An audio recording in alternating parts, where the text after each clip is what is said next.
particular lecture, we are going to go over the bare bones of essay writing.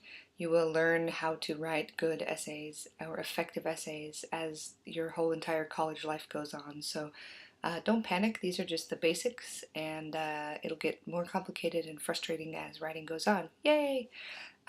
You also have the added bonus of having a video cast today, so you don't have to do a lot of reading or annotating, and you don't have to read just page after page after page of boring lecture, even though I'm pretty sure this will be just as boring, but there's some funny cartoons and stuff. Maybe that will help. I have no idea. Good luck to you. This video also it continues under the assumption that you have already looked at the two YouTube videos. The one where James is giving his essay introduction tips, and then the other one is where James is talking about how to write an effective essay. So this lecture just kind of piggybacks off of that. So if you haven't watched those, please do. I think they're going to really help you. Just kind of basically they'll remind you of how writing works if you haven't had writing for a while. So if you watch the introduction video, that is not going here. If you watch the introduction video, you will remember that James calls these grabbers, and I call them a reader hook. It can go either way. Anyway, that there are 5 ways to start a paper. You can start with a joke, a quote, a surprising fact, an anecdote, or, pique your reader's curiosity. I will tell you that I am not a fan of a joke or a quote. I think they're lazy, especially if they're jokes or quotes that are already exhausted, much like cliche if you would have read, if you read last week's lecture. I don't think they require any real intellectual work on your end. So I'm not a huge fan, and I'm tired of the old adage quotes. Also, don't start with the definition. Surprising facts are okay as long as they're surprising. And then an anecdote, if you don't know what that is, it's just a bit from your personal life. And just an FYI about first person writing. First person is using this you as the subject, I. Second person is using the other person, like you, we, us, as a subject. And then third person, which is what we really want you to write in, is he, she, theirs, one.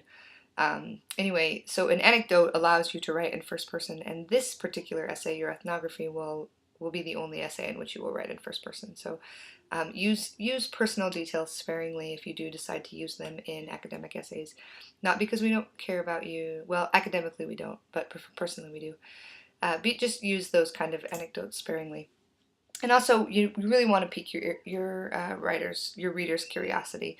Basically, with a grabber, what it does is it gives your reader a reason to read on, and then he also discusses a topic, and he's really weird and vague about the topic in this particular video.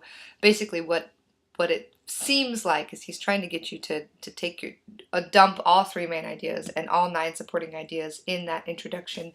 And you don't need to do that. You kind of have, you have a paragraph, if not 2 paragraphs, to kind of, lead your reader into the water and baptize them to your way of thinking. Just kidding. You have some time, so you don't have to just chunk everything into whatever topic sentence he's talking about.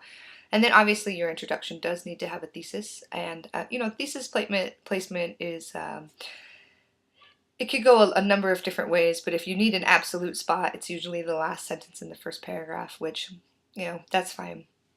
And your thesis is generally you kind of allude to how you feel about whatever topic it is you're discussing, whether you have a positive or a negative view about it. And then you consider, when you're thinking about whether you feel positively or negatively about something, you consider either 1 or 2 of the following 5 questions: who, what, where, when, why, and how.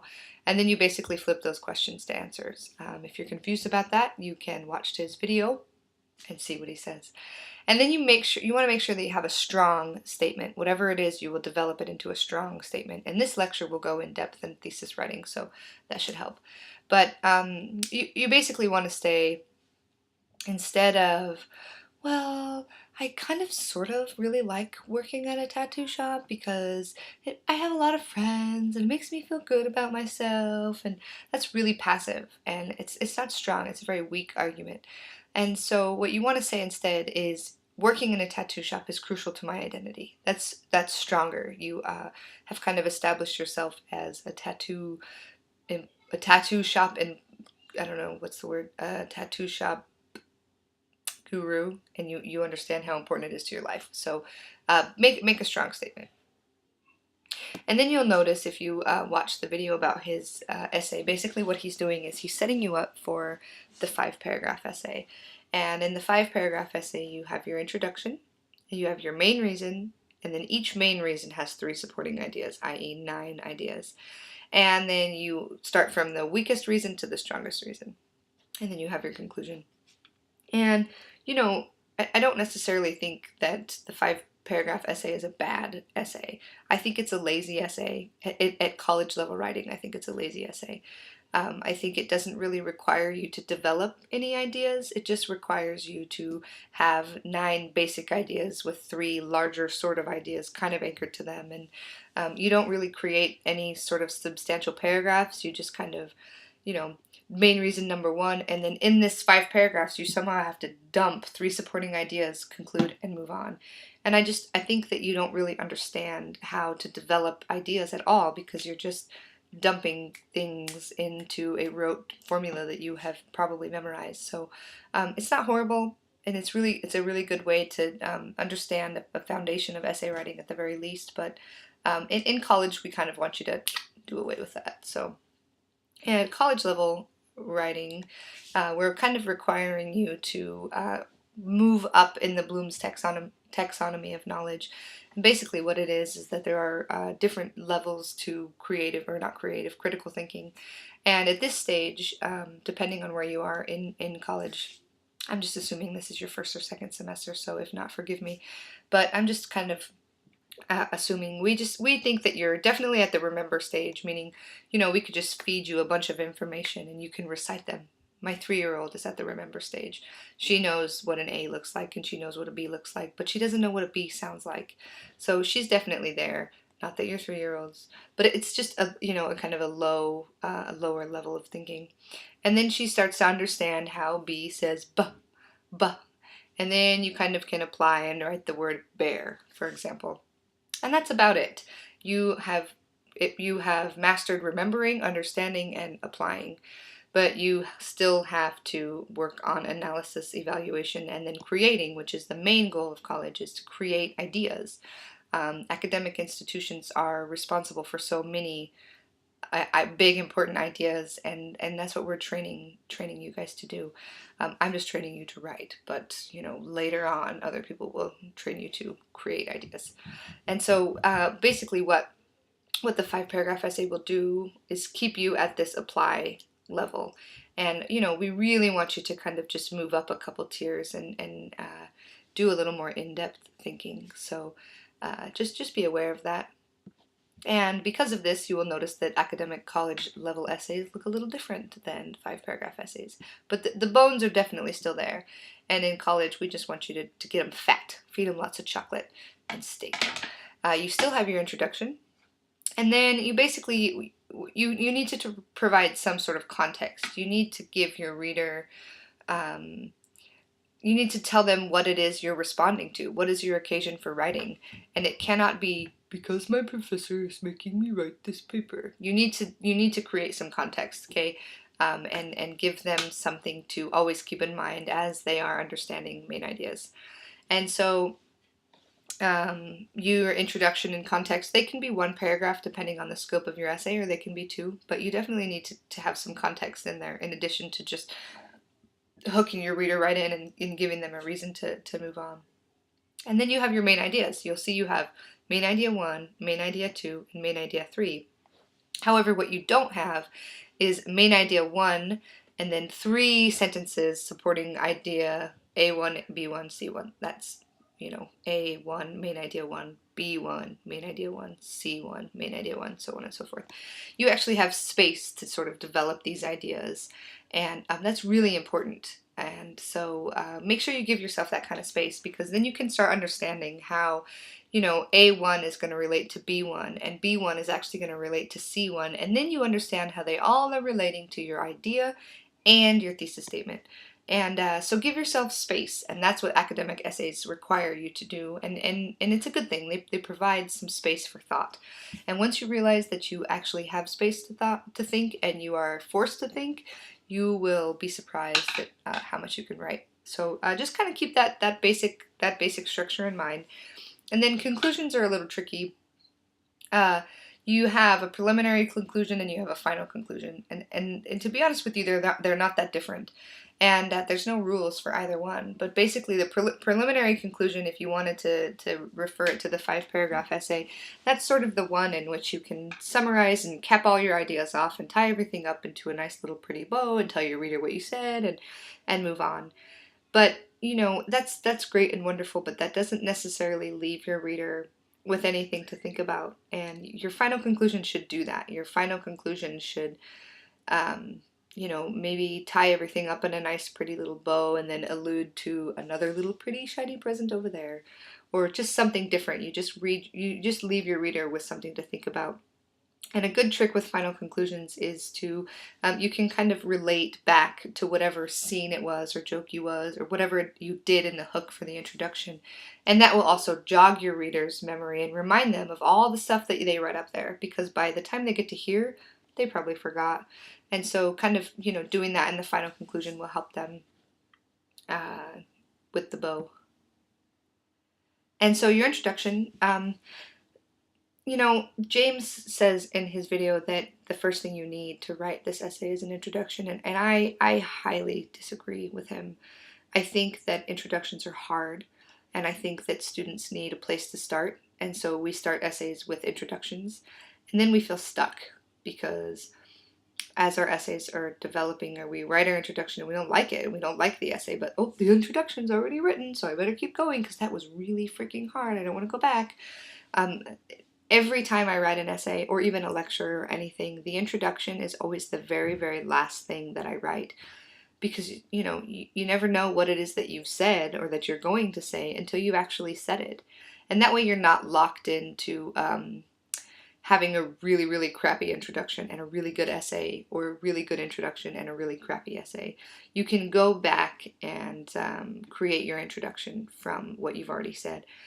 And a little trick is 9 times out of 10, I'm not even kidding, 9 times out of 10, the very last paragraph of your first draft is going to be your introductory paragraph.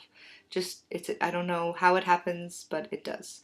So here's a couple questions to keep in mind as you write your introduction, and I have this one twice, and I know that, but it's important. Anyway, you guys will work on those on your next assignment for reading and writing this week.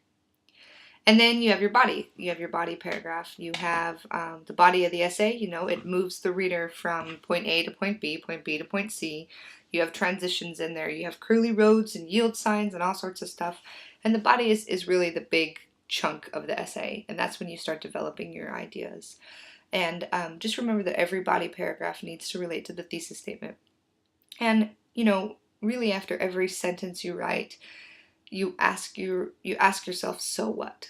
Why should anybody care about this sentence? What does this sentence have to do with whatever it is my destination is going to be? And if you keep that question in mind, and I will keep that in mind for you when I'm grading your essays, you'll have a little bit of an easier time. And everything needs to be relevant and related, and so don't get lost on tangents because you need a word count, or because you're just trying to give me a bunch of bullshit right here like this guy. I don't know his name. I think he's from one of those adult cartoons. Anyway, don't give me that. Really, really try to make a solid essay that means something and is relevant from one sentence to the next. That being said, this is your first essay, so it's not going to be perfect, and your last essay in a 102 class will not be perfect. And I'm very, very aware of how hard writing is and how much work it takes. And you know, I'm still developing as a writer, and so it's tough. But just be aware of the idea that everything relates to something, and everything needs to relate to your thesis statement and your destination. And then you have your conclusion. I don't know where that slide went, but I guess I went over your conclusion a little bit, so there you go. If you are really, really confused on how to write a paragraph, especially a paragraph for college level writing, you want to pay close attention to this triac paragraph method. Paragraphing is really hard, and it's really hard especially when you are forced to pay attention to it, when you can't just take your 3 supporting ideas and throw them in this paragraph and you have it and move on. Paragraphing is hard when someone is actually, you know, poking at you and asking you to develop some idea, and how does this idea relate, how does this matter, and you don't even know. So keep this triac paragraph method in mind, and I think you'll be happy. Just keep a note that it takes some practice, and so that's what I want you guys to do is practice. So the T stands for topic. That means you'll have a topic sentence. And if you think of paragraphs, or at least the very first part of a paragraph, as an upside down triangle, that's not very awesome. But basically, upside down triangles go from big to little. And what this topic sentence does is it establishes the main idea as something a little bit larger, and it kind of it's the controlling idea of the paragraph. And then for an example, is the biggest and most important need for improvement within the ice cream industry is that of measurement. Okay, so the topic sentence is specific and that it's referencing one topic, which is the need for improvement in ice cream industry, but it's also general enough that it allows a little bit more reduction and elaboration. And so once you've created your topic, you kind of narrow down now into your second part of the upside down triangle, and you reduce it. You redefine the subject and you make it more specific and you make it more manageable. And so that way you are not just moving on from supporting idea 1, supporting idea 3. You are developing each and every idea to its fullest. So you've reduced your topic sentence and you focus it so that the reader can listen to a specific discussion of a specific aspect of the general topic mentioned above. And so in the topic example, the general topic is improvement in the ice cream industry with regards to measurement, right? And so if you restrict it, it'll talk about what particular type of measurement will improve the ice cream industry. So most often, ice cream slayers tend to undermeasure the customer scoop, leaving disgruntled patients. So I have still talked about an improvement in the ice cream industry, and I've also talked about measurement. But what I have also discussed and added is a really specific type of problem measurement, is these people that are scooping the ice cream out and plopping it into the bowl, that they're not giving you enough, so they're slaying the ice cream. That's specific. There are other ways that things are measured in the ice cream industry, I'm sure, and so this kind of focuses that type of measurement to something very specific. So once you've reduced it, you will illustrate it, meaning you will give an example. Okay, so it is literally starts with for example, or another signal phrase for example. And so, for instance, or in this case, anyway, you can say, for example, rather than scoop the suggested serving of 1 cup per serving, ice cream slayers are only giving customers 3/4 of a cup.